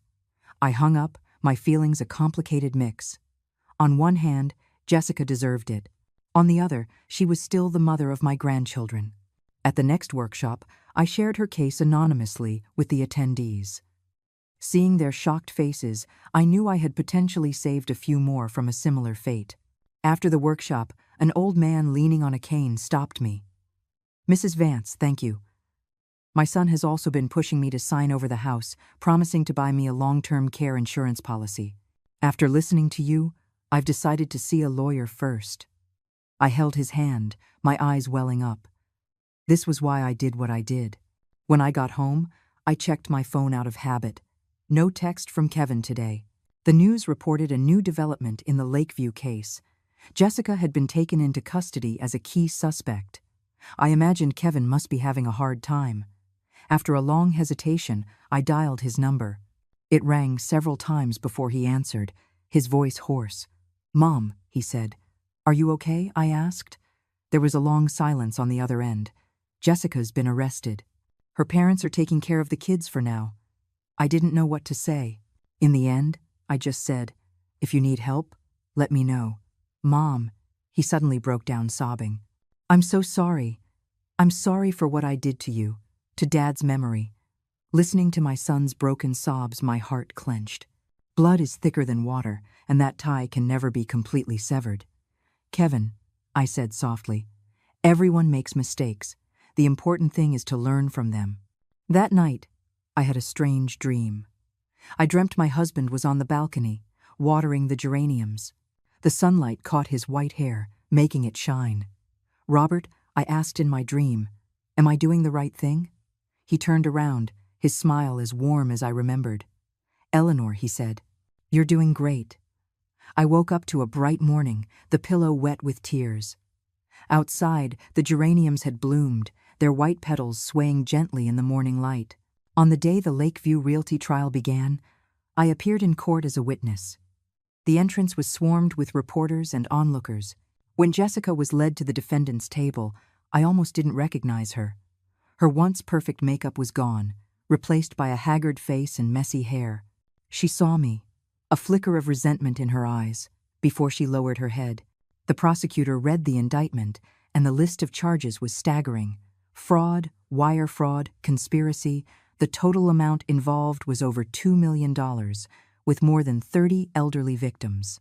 As a key member of the company, Jessica's role was to identify targets and use personal relationships to execute the scam. Listening to the charges, I felt a complex mix of emotions. This woman, once my daughter-in-law, was part of such a massive criminal enterprise. And my son, did he know? Was he involved? When my case was mentioned, a murmur went through the courtroom. It turned out Jessica had targeted my house from the beginning.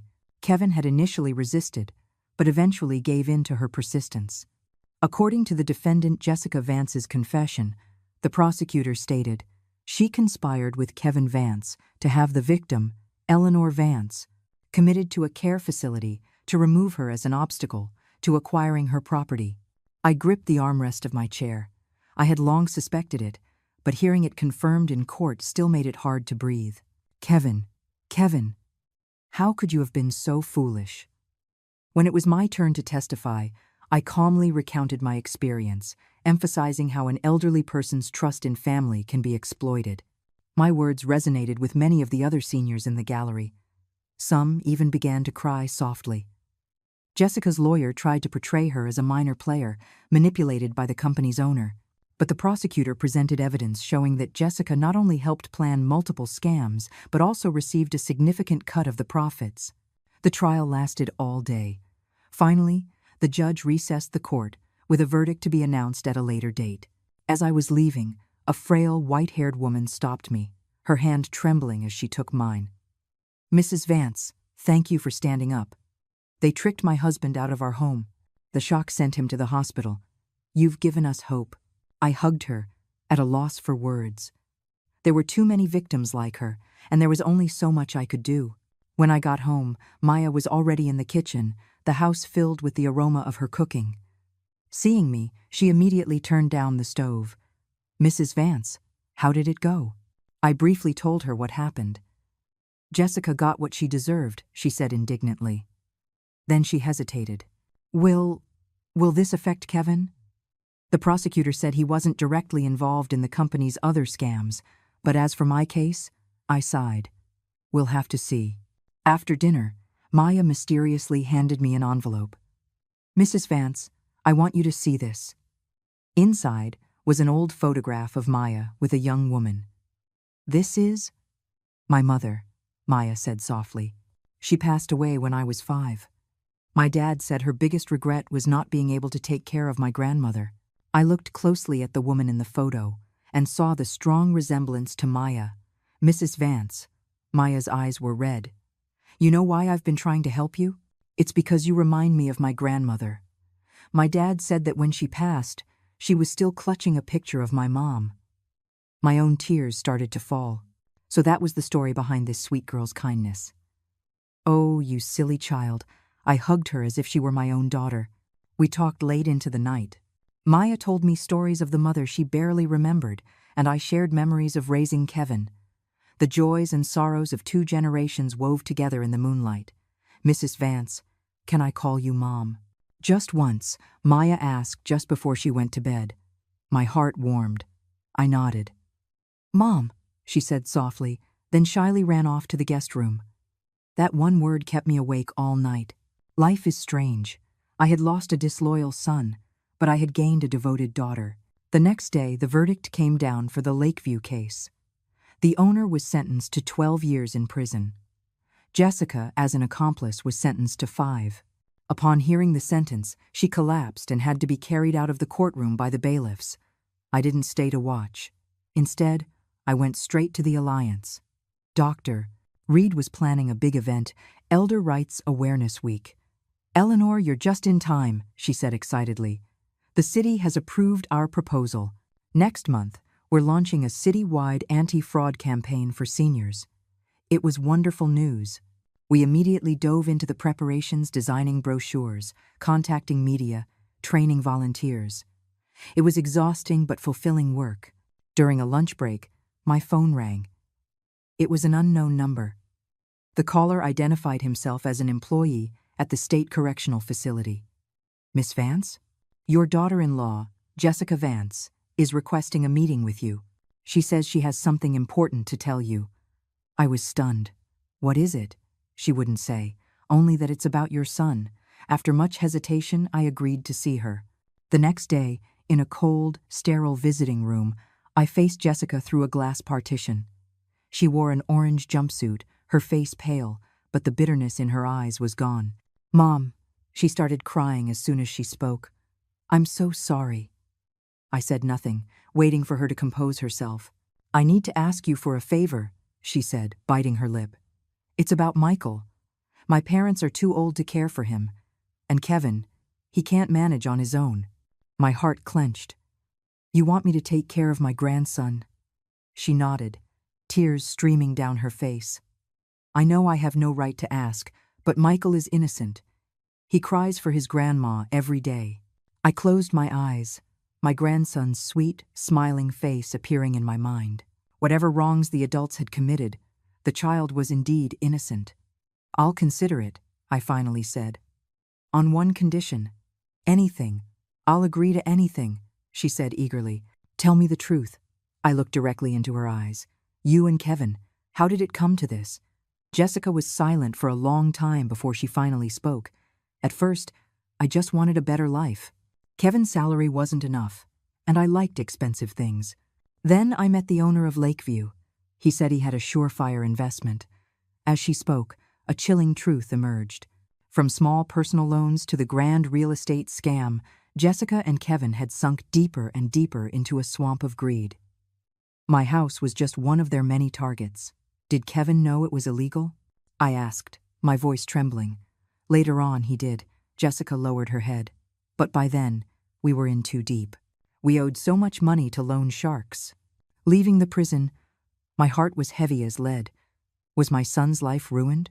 Would my grandson essentially become an orphan? When I got home, I called Kevin. He took a long time to answer, his voice hoarse. "Mom, Jessica was sentenced to 5 years," I said directly. There was a pause. "I know. I was just at the courthouse. She asked me to take care of Michael." Another silence, then a suppressed sob. "Mom, would you? I know I have no right to ask, but Michael—" "Bring him here tomorrow," I interrupted. "As for you, we'll talk another time."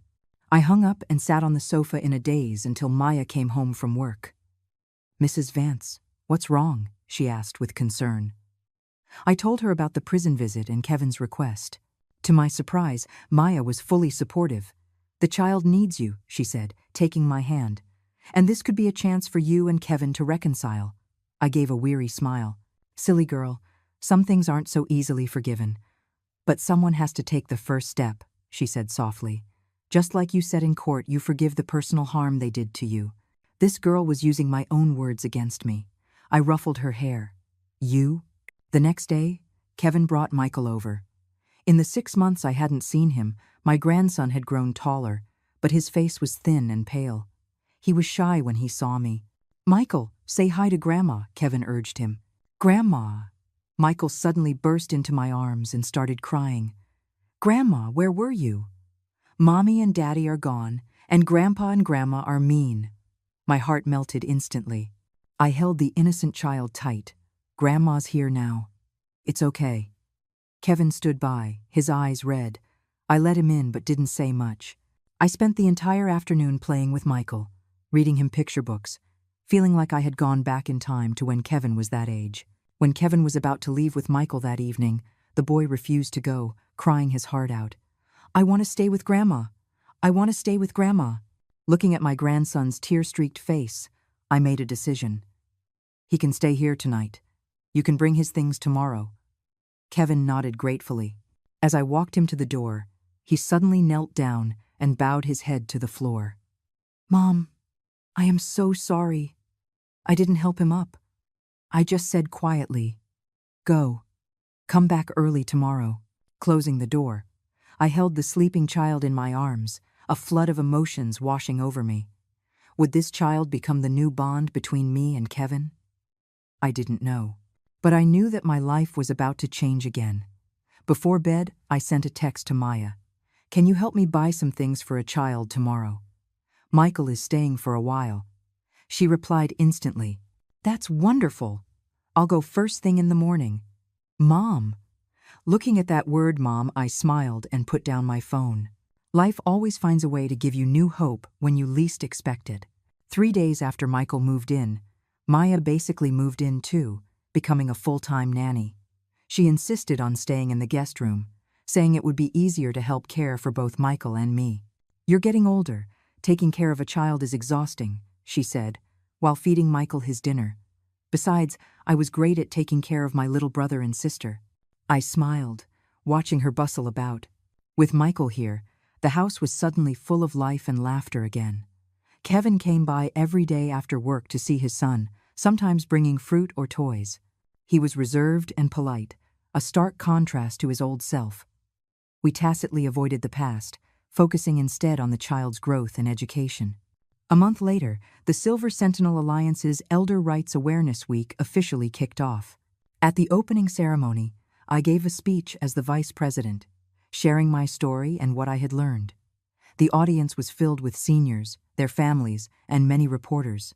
"The elderly are not a burden on society," I said into the microphone. "We are a treasure. We have the right to a dignified old age and the right to protect our property." After the speech, many people crowded around me. One woman on a cane stood out. She had come all the way from the suburbs just to learn how to stop her son from selling her house. "Mrs. Vance," she said, wiping away tears, "my son and his wife are pressuring me to sign over the house. They say if I don't, they won't let me see my grandson." I patiently explained how to secure a deed, how to create a notarized will, and gave her our helpline number. Watching her determined walk as she left, my resolve grew even stronger. During the week-long event, we held dozens of workshops and consultations across the city. The media coverage was extensive, and Silver Sentinel became a household name. City officials even visited our booth and promised to support related legislation. "Mrs. Vance, you're a star," Maya said, holding up a newspaper with my photo. I shook my head. "What matters is how many people we help, not who becomes famous." And we did help. We received hundreds of pleas for assistance, with over 30 related to property disputes. The Alliance's legal team was swamped, but every case we resolved was a victory. Meanwhile, my relationship with Kevin continued to evolve. He started helping with small repairs around the house and took Michael to the park on weekends. Though we still didn't talk much, the ice between us was slowly melting. One rainy afternoon, Kevin suddenly asked me, "Mom, do you hate me?" I was making tea, and my hand jerked, spilling hot water. "I did," I said. "But now, it's more regret." "I know I was wrong," he said, looking down like a chastened child. "I've been thinking a lot. I failed you and Dad." I said nothing, just handed him a cup of tea. "Mom, I want to start over," he said, looking me in the eye. "I quit my old job. I'm going to open a small grocery store with a friend, live an honest life." I nodded. "That's good. Could you lend me some startup money?" he asked cautiously. "I'll sign a promissory note. I'll pay it all back." In the past, I would have agreed without a second thought. But now, I had learned to be cautious. Kevin, for money, you should go to a bank. If you have a solid business plan, they will give you a loan. His face flushed, but he didn't argue. You're right. I'll try. Watching his disappointed figure leave, I felt a pang of sympathy but stuck to my principle. True love isn't about unconditional giving. It's about helping someone stand on their own 2 feet. To my surprise, 2 weeks later, Kevin actually secured a small business loan. The store opened successfully. On opening day, Maya, Michael, and I went to show our support. It was a small store, but seeing Kevin busy and energetic, I saw a glimpse of the son I used to know. Mom, look, I stocked your favorite jasmine tea, he said, pointing to a shelf. That small detail made my eyes well up. He still remembered.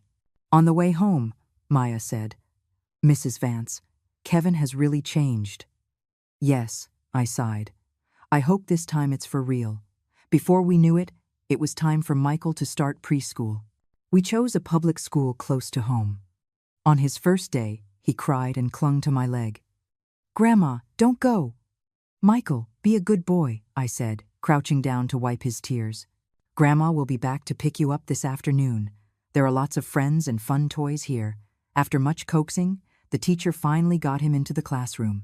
Maya and I watched from the window until we saw him slowly start to play with the other children. Mrs. Vance, you're such a wonderful grandmother, Maya said, taking my arm. I smiled. I'm just doing what needs to be done. Returning to an empty house felt strange. I was about to tidy up Michael's toys when the doorbell rang. It was a delivery man with a rectangular package. Inside was a beautifully framed portrait of Michael, painted with remarkable likeness. A card was attached. To the best grandma, forever your loving Michael. P.S. Dad helped me pick this out. The tears came instantly. This would become the most precious decoration in my living room. When I picked Michael up that afternoon, he proudly showed me his artwork, a crayon drawing with the word Grandma scrawled on it. Teacher said mine was the best, he announced. I kissed his cheek. You're amazing, Michael. Life settled into a peaceful, fulfilling rhythm. My work at the Alliance, Michael's childhood, Kevin's recovery, Maya's companionship, my life was full. Jessica occasionally wrote from prison to ask about Michael. I always replied in detail, enclosing photos. Whatever she had done, she was still his mother. A year later, the Alliance celebrated its first anniversary. We rented a small hall and invited all our members and the people we had helped. Dr. Reed announced great news. Our Home Guard project had won a state-level award for excellence in public service. This award belongs to all of us, Dr. Reed said emotionally, especially to our Vice President, Eleanor Vance. Her courage is an inspiration to us all. Amid thunderous applause, I stood on the stage, looking at the sea of silver-haired faces, my heart full. Over the past year, we had helped hundreds of seniors, stopped dozens of scams, and even contributed to the passage of 2 local ordinances. After the ceremony, I took Michael and Maya to Kevin's store. He had closed early to cook a celebratory dinner for us. Mom, congratulations, he said, raising his glass of juice. I'm so proud of you. Michael mimicked his dad, raising his little cup. Cheers to Grandma. 4 glasses clinked in the air. In that moment, I realized that despite everything, I was lucky. I had a loving daughter in Maya, a son who was trying to be better, a wonderful grandson, and a community of like-minded friends. That night, after putting Michael to bed, I stood on the balcony, my husband's photo beside me. Robert, I whispered, I'm doing well. You can rest easy. A gentle breeze carried the scent of jasmine. I knew that was his reply.